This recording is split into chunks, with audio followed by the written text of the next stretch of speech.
Pour ce qui est du testament, il faut qu'il soit déposé chez le notaire de famille, qui va le garder dans son coffre, qui aura un fichier particulier pour ça, pour l'identifier, et qui va notifier qu'il y a un testament, ou une donation entre époux d'ailleurs, à un fichier central tenu à Venelle, près d'Aix-en-Provence. Quand il y a un décès, le notaire doit interroger ce fichier. Monsieur Pierre-Paul-Jacques Durand est décédé, acte de décès, j'ai la succession, veuillez ouvrir le fichier. Et là, on suit le parcours de ce personnage qui a pu être cadre ou technicien dans différents endroits de France, et on retrouvera son parcours juridique. Et si le testament est déposé chez un notaire et notifié sur le fichier, il ne risque pas d'être oublié, ce testament. L'inconvénient parfois des testaments que les gens gardent chez eux pour le modifier, c'est que parfois ils ne réapparaissent pas. Donc ça, c'est un point important. Quelqu'un l'a trouvé et il l'a mangé, c'est ça?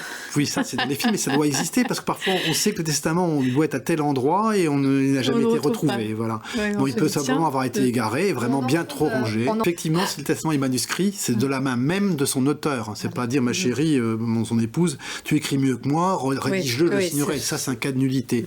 Rédiger de la main de l'auteur, daté avec précision.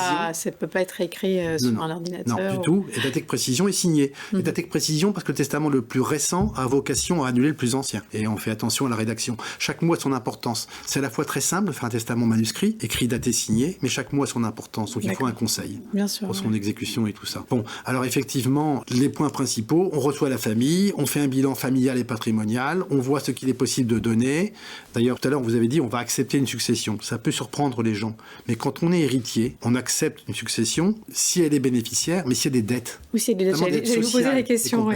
Si la personne a fait un testament en espérant laisser un patrimoine à une œuvre et que malheureusement, les pathologies se sont mélangées, elle a vécu très longtemps avec des pathologies et quand elle meurt, il ne reste rien à part des dettes sociales, l'héritier ou l'œuvre peut renoncer purement et simplement à la succession, auquel cas, terminé. Mais il ne paiera pas les dettes. C'est valable aussi pour les enfants ou les neveux ou nièces héritiers. Voilà. Donc après, le choix est à faire. Moi, je dis toujours l'anticipation, le bilan patrimonial, la détermination du choix, et on aura la sérénité, la tranquillité.